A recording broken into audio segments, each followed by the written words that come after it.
How's it going, guys? David Hedge here, House Hedge Gaming. And I know it's not Tuesday and it's not Saturday, it's not an update, but you know what? I want to do something a little bit different. And that is, I wanted to start dipping my toes a little bit in previews for Magic the Gathering and for other card games that I play. Spoiler alert, it's a decent amount. And today on IGN.com, they released the images for Gandalf and the One Ring, the newest cards that will be released in June for the Lord of the Rings Tales of Middle Earth expansion for Magic the Gathering. Now, I know what you're thinking. It's Magic the Gathering. Lord of the Rings? Really? Well, yes. As a matter of fact, for those of you who may or may not know, Lord of the Rings is one of the many new parts of the Universes Beyond expansions for Magic the Gathering, whether it be for a main set like this. There's Doctor Who Commander decks coming out later this year. We just got done with Warhammer 40k, Street Fighter, Walking Dead, Stranger Things had a secret lair, and Universes Beyond has become this big thing for Hasbro and Wizards of the Coast. And I know some people don't like getting Stranger Things mixed in with their Lorwyn or Street Fighter and Innistrad meddling, but you know what? In my opinion, and this is mine and mine alone, so I'll just put that out there. But to me, it makes perfect sense. Magic the Gathering has always focused on a multiverse. There are a plethora of planes that we know not what they are. And we don't know what exactly how many planes there are in this multiverse. So, in theory, a lot of these planes can actually coexist with Magic the Gathering's planes. And now with the creation of Realmbreaker, the tree that Phyrexia has basically used to connect the multiverse, this would be a way to actually get those connected and make perfect sense. Now, I don't see being able to have, like, Gandalf go to Phyrexia and face off against Elish Norn or anything, but it does open that window to these different planes. So, but with that being said, like I said, IGN basically put up a article today for two of the new cards that are coming out, and I wanted to talk to you about those, discuss what I would do with them, and I may have a different way of thinking about Magic the Gathering than a lot of other players do, so if that's the case, cool, but you know what? Everybody plays Magic and other card games their own different ways, and that's awesome, and that's the reason why I love trading card games, because you can make them your own. So, with that being said, first off, let's talk about the One Ring. Now, the One Ring is a 4-mana legendary artifact, indestructible, and it says, when the One Ring enters the battlefield, if you cast it, you gain protection from everything until your next turn. At the beginning of your upkeep, you lose 1 life for each burden counter on the One Ring. Tap it, put a burden counter on the One Ring, then draw a card for each burden counter on the One Ring. That's a lot of burdens, and that's a really, really powerful artifact right off the bat. And even though Lord of the Rings Tales from Middle-earth is created as a modern set legal expansion for Magic the Gathering, it's definitely going to see an impact in Commander, and this is one of those cards that can do it. For 4 mana, an indestructible artifact that basically will net you a card every turn, or possibly more, and when it gets played, you have protection from everything until your next turn. So it's another way for in Commander, you're able to just avoid all of the attacks and targeted spells for the complete duration of a play round. Now, it's not like Teferi's Protection to where it's able to blink you out of existence and you're not affected by everything. But with this, yeah, you can't be burned, you can't be targeted, but on the other hand, you still can have stuff that says each opponent mess with you, whereas Teferi's Protection, you just phased out. So it's really strong in that aspect to where it's able to give you a good amount of protection, but not the complete package that Teferi's Protection provides. But then again, Teferi's a Planeswalker, and this, you're putting on a shiny ring. The part about having to cast it to get that effect, I think was a really good choice, because if it just said when it enters the battlefield, and then ... there'd be so many ways to mess with that, especially in Commander, being able to bring the ring back from the graveyard, being able to blink it out if you're playing blue, or being able to constantly return it back to the hand and casting it. Now that you can still do.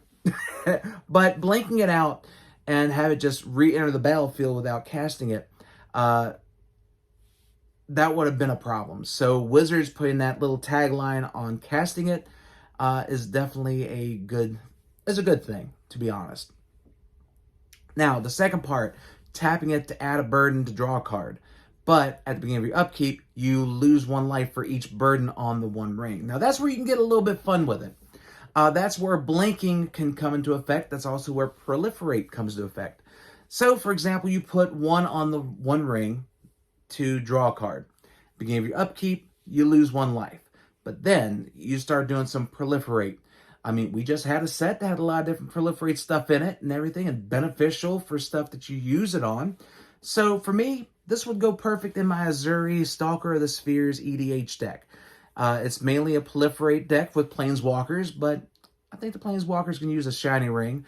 And plus I have a few blink effects in there as well, so I'm able to just play the 1 ring, be able to gain a protection for a round, add a burden to draw a card, and then proliferate a few more times onto it, tap it, draw a bunch of cards, and then blink it out.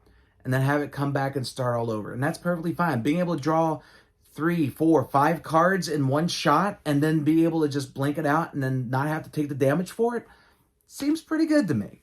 But this card right here, if you are playing EDH, playing Commander, either way, I'm old school, it's EDH.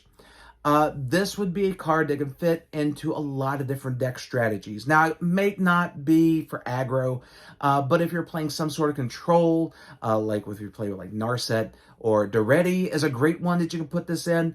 I believe that this would be a really good inclusion to a lot of decks, especially if you're looking for some cheap card draw.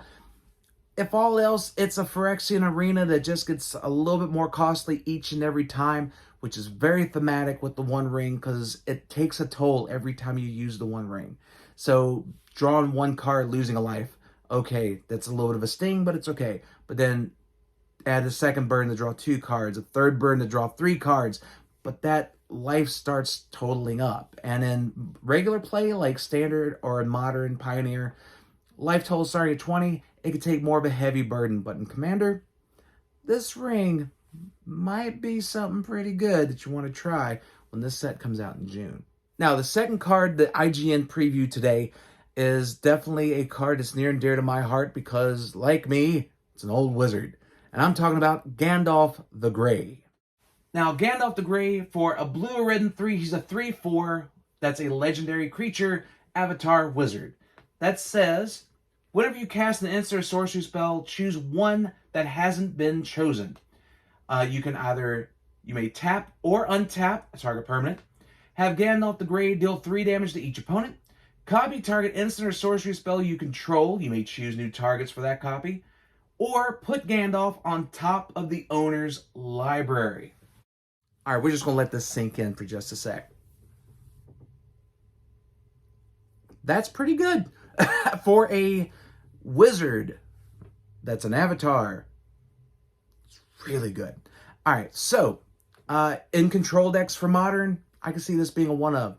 Like, can you imagine being able to, like, and this is small brain me, but double lightning bolt, double lightning helix, being able to play a spell that lets you take 2 turns, like time warp, time stretch, things of that nature. But in Commander, I do believe that this old man will definitely shine. For the simple reason is that you're able to put him back on top of your deck. So if you use all the other 3, you can put him back on top of your deck and recast him. So if he's your commander, you play him for 5, bring him out. And then from that point on, if he's in danger, or if you get to that last one, you just play an instant spell and choose to put on top of your deck. Now, it can be interrupted. Let's face the facts on that. Like, you could choose to put him on top of your deck, and your opponents do have a chance to respond to go, all right, his ability on the stack, I'm going to kill it. But you're playing blue. You better have some magic backup just in case something happens, because he is an old wizard and there's a chance that he can be caught off guard. But a lot of times, I can see him being a pain in the butt for a lot of different commander player pods, just because he has the opportunity to double up your extra turns, to double up on damage. Can you imagine playing a Blasphemous Act and being able to deal 26 damage to everything? Hmm? Seems pretty good to me. But like I said, this is stuff that's small that I'm just thinking right off the top of my head. And there's probably a plethora of other things that you can do with them. Like there are also a lot of different copy spells that you're able to play with him and then play something else. So you're able to copy a spell that says copy your next spell, and then it's copied the copy. And you can get into a little bit of you can have a little bit of different stuff going on there to where you can have multiples of the same spell going off thanks to him, and stuff like, oh, there's so many different ones off the top of my head. And I'm completely blanking. Be right back. And I'm back. So you can have cards like Reverberate and Twin Cast, haha, to definitely give you more bang for your buck when it comes to the next spell that you play. So I can honestly see Gandalf being a pain for a lot of commander pods in the future once Lord of the Rings comes out in June. Bet you liked that little transition, didn't you? Trust me, you don't want to know how long I just spent to actually remember those two simple cards that I've actually played multiple times. Again, I'm an old wizard, just like Gandalf. But there you have it. That's two of the cards they've spoiled. They also showed off the showcase art for Gandalf, which is pretty cool. It's supposed to resemble the inside of the One Ring, which is pretty neat. And also the lands, which is basically the map of the world that Lord of the Rings transpires in. I love it that the plains is actually the Shire. So it makes perfect sense to me to have be the white source in the game, and you have all the other areas being represented. You got Mount Doom. You just have all these different areas that you get to explore. Now, for somebody like me that I've seen the Lord of the Rings movies and all, but I don't know the full lore, I'm able to start looking into these cards and go, I don't remember that character. And I could probably go reference the books and everything and be able to see what those characters are. And it's going to be great to start exploring this within the realm of Magic the Gathering and being able to see what there is to see in this new multiverse expansion from universes beyond that we get as players of Magic the Gathering. So that is my take on these spoilers from IGN. Official spoilers are coming out tomorrow, but you know what? I wanted to do a little video about this today, and if you like it, please let me know, because it's the first time I'm doing this. I've dabbled a little bit in Magic before, but I've never really done a spoiler review, and this is my first one, so definitely let me know, and if I did a good job, cool. If I didn't, let me know so I can adjust accordingly. Just please take it easy on me, because I know there's plenty of other qualified Magic the Gathering personalities out there, like Tolarian Academy, and you have the Game Nights and all, but this is just a little old me in my room, just voicing my opinion of what I think about two cool cards that are coming out in the Lord of the Rings set. But thank you guys so much for checking out this video. If you like it, please like, share, comment, and subscribe to let everybody know that House Hedge Gaming is here for all of your gaming needs. So until next time, guys, stay safe and take care.